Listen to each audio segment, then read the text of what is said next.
Pauwi na. Pauwi. Ano? Palusong na kanina kasi paahon tayo. Ngayon pauwi na.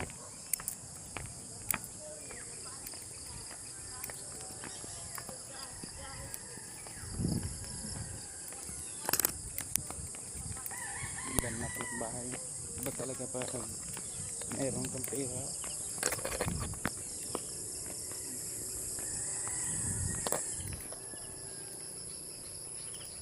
Magandang bahay.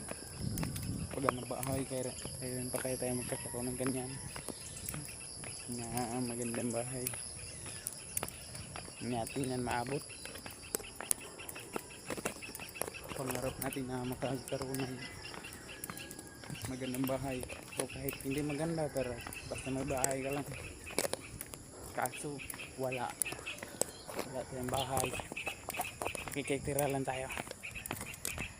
Kaya sikapan natin para magkakaroon tayo ng sariling bahay.